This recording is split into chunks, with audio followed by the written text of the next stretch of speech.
اعوذ باللہ من الشیطان الرجیم بسم اللہ الرحمن الرحیم وهو القاہر فوق عباده ويرسل علیکم حفظا. یہ تو ہو گیا. قل من ينجيكم من ظلمات البر والبحر تدعونه تضرعا وخفيا لئن أنجانا من هذه لنكونن من الشاكرين قل الله ينجيكم منها ومن كل كرب ثم أنتم تشركون.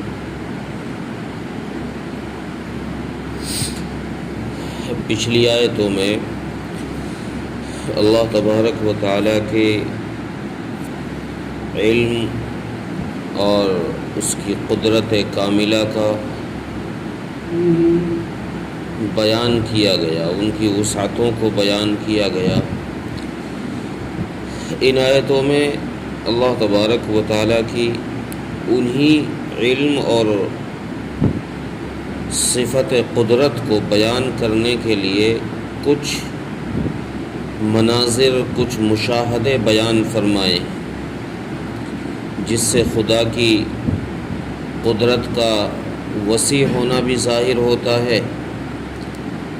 اور اس بات کا بھی پتہ چلتا ہے کہ اس خالق کے علاوہ مشکل کشا کوئی نہیں ہے. چنانچہ اللہ تبارک و تعالیٰ نے رسول اکرم صلی اللہ علیہ وسلم سے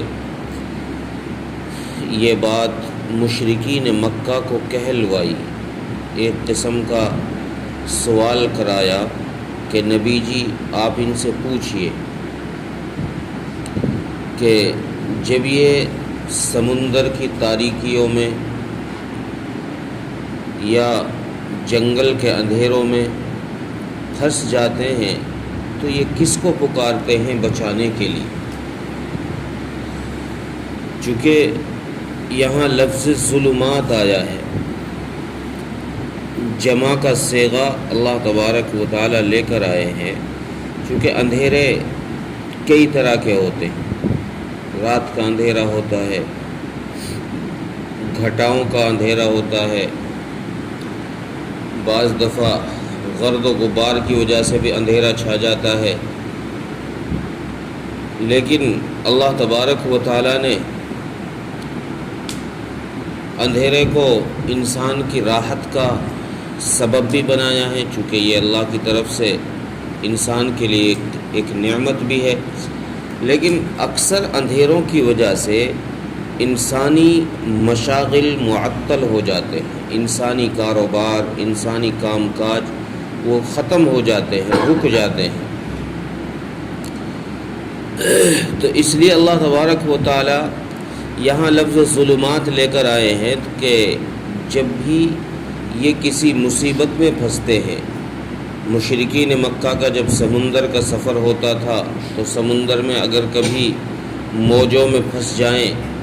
سمندر کی لہروں میں کشتی پھنس جائے، بھنور میں پھنس جائے، یا یہ خشکی کا سفر کر رہے ہوں اور کہیں بادلوں کا اندھیرا ان پر آ جائے یا گرد و غبار کا اندھیرا ان پر آ جائے، تو یہ کس کو پکارتے؟ اس مصیبت سے بچنے کے لیے یہ علانیہ طور پر بھی گڑ گڑا کر اور چپکے سے دل میں یہ کس کو پکارتے ہیں، کون ہے ان کو نجات دینے والا. جب یہ بات کہتے ہیں کہ اگر اللہ تبارک و تعالی ہم کو اس مصیبت سے بچا لے تو ہم ضرور اس کی شکر گزاری کرنے والے ہو جائیں، اس اللہ کا ہم احسان مانیں گے، اس کی شکر گزاری کریں گے. لیکن ہوتا کیا تھا، جب اللہ تبارک و تعالی نجات دے دیتے تو پھر مشرکین مکہ اپنی اسی بت پرستی میں لگ جاتے.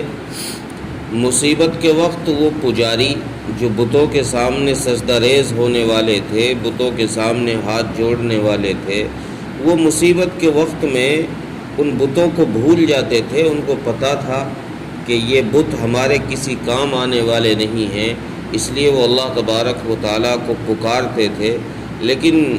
جو ہی وہ مصیبت ہٹی تو اللہ تبارک و تعالیٰ کی طرف سے اس مصیبت کو جب اللہ تبارک و تعالی ہٹا دیتے تو پھر وہ اپنے اسی مشاغل میں اسی مورتی پوجا کے اندر لگ جاتے. تو اللہ تبارک و تعالی نے یہ سوال کرایا. اب چونکہ اس کا جواب مشرکین مکہ کے پاس کوئی اور نہیں تھا سوائے اس کے کہ وہ یہی کہتے کہ ہم مصیبت کے وقت میں اللہ تبارک و تعالیٰ کو پکارتے ہیں. تو اللہ تبارک و تعالیٰ نے یہی جواب اپنے حبیب صلی اللہ علیہ وسلم سے دلوایا ہے کہ آپ ان سے کہیے کہ تم لوگ مصیبت کے وقت جب تم اللہ کو پکارتے ہو تو اس مصیبت سے نجات دینے والی ذات اللہ ہی کی ہے، اور ہر پریشانی کے وقت، ہر مشکل کے وقت وہی تم کو نجات دیتا ہے. لیکن تم لوگ پھر بھی شرک کرتے ہو، پھر بھی اس کے ساتھ مورتی پوجتے ہو، پھر بھی کہتے ہو کہ یہ اس کی خدا کی صفات میں شریک ہیں اور یہ ہمارے سفارشی ہیں. لیکن یہ مشرکین مکہ کو یہ کہا گیا ہے، ان کو تنبیہ کی گئی ہے کہ یہ غلطی، یہ غداری تمہاری بہت بری عادت ہے کہ تم جب پھنستے ہو تو اللہ کو پکارتے ہو، اور جب اللہ تبارک و تعالی نجات دے دیں تو پھر اللہ کو بھول جاتے ہو، پھر اپنے انہی خداؤں پر آ جاتے ہو. لیکن ہم مسلمانوں کے لیے بھی یہ ایک عبرت کا مقام ہے. ہمارا حال بھی کچھ اس طرح کا ہے کہ ہم مصیبت کے وقت میں بجائے اللہ کو پکارنے کے ہم مادی اسباب کی طرف ہمارا دھیان جاتا ہے، مادی اسباب کی طرف ہماری توجہ جاتی ہے. مثلا اگر کوئی شخص بیمار ہو جائے تو اس کا علاج ڈھونڈنے کے لیے ایک ڈاکٹر کے پاس بھاگے گا. اگر آگ لگ جائے تو انسان اس آگ کو بجھانے کے لیے پانی کی طرف دوڑے گا. ہم مسلمانوں کا حال یہ ہے کہ حوادثات کے وقت میں ہمارا دھیان بجائے اللہ کی طرف جانے کے مادی اسباب کی طرف جا رہا ہے. حالانکہ یہ مادی اسباب اللہ تبارک و تعالیٰ نے بنائے ہیں اور انسانوں کے لیے ان کو نعمت بنایا ہے، راحت کی چیز بنایا ہے. لیکن اس کا مطلب یہ نہیں ہے کہ جس خالق نے ان کو بنایا ہے اس خالق سے دھیان ہٹا لیا جائے، اس سے توجہ ہٹا لی جائے. جتنے اسباب، مادی اسباب زیادہ ہوتے گئے اتنے ہی حوادثات بڑھتے گئے. آپ غور کیجئے کہ جتنے حوادثات اس دور میں ہو رہے ہیں، چاہے پانی کی شکل میں آ رہے ہوں، سیلاب کی شکل میں،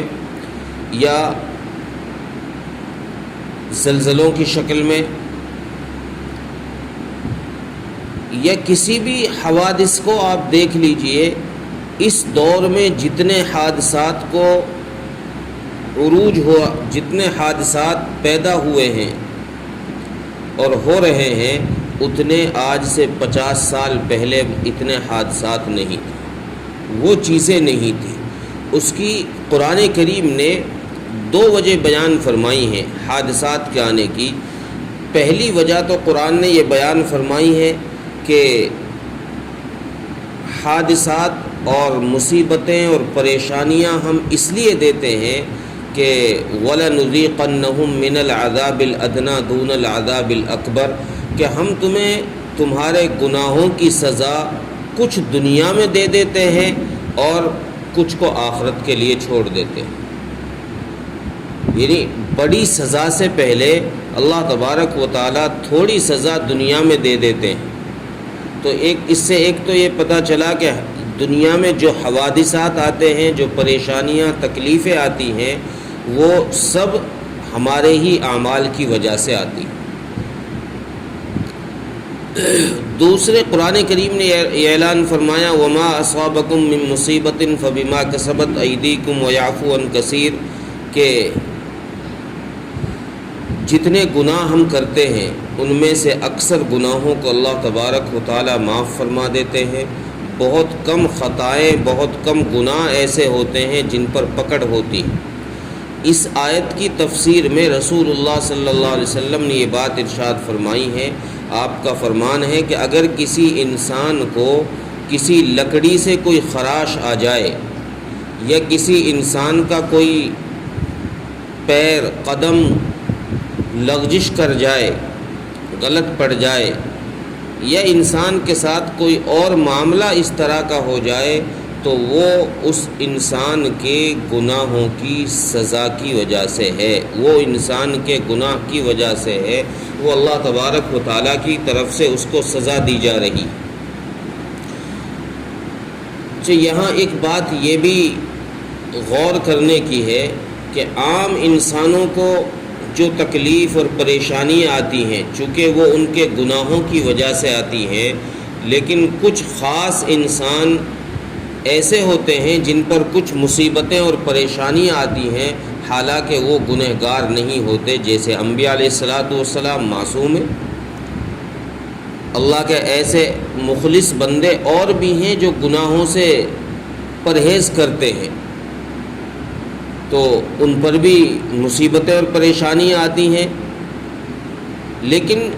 جو ایسے خاص بندوں کے لیے تکلیفیں آتی ہیں، رسول اللہ صلی اللہ علیہ وسلم نے ارشاد فرمایا کہ ان کی تکلیف اس لیے آئی ہے کہ اللہ تبارک و تعالیٰ ان کو جنت کے مقامات، درجات عطا فرمانا چاہتے ہیں، ان کو بلند درجے پر پہنچانا چاہتے ہیں، اس لیے ان کو مصیبت میں ڈال کر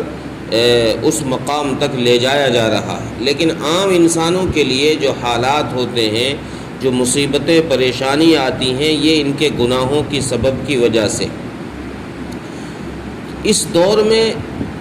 جو حوادثات کا زور چل رہا ہے، اور باوجود اس کے کہ مادی اسباب بھی موجود ہیں، آج سے 30 سال 50 سال پہلے پانی بجھانے آگ بجھانے کے لیے فائر بریگیڈ تھوڑی تھی، یا زلزلوں سے بچنے کے لیے وہ ٹیکنالوجیاں نہیں تھی جو آج موجود ہے، بیماری کے لیے وہ انجیکشن، وہ دوائیں نہیں تھی جو آج موجود ہے، لیکن پہلے یہ چیزیں کم تھی۔ آج باوجود مادی اسباب کے موجود ہونے کے یہ چیزیں زیادہ ہو رہی ہیں۔ چوریاں، سرکار قانون بناتی ہے، چور کے لیے سزائیں موجود ہیں، لیکن چوریاں زیادہ ہو رہی ہیں،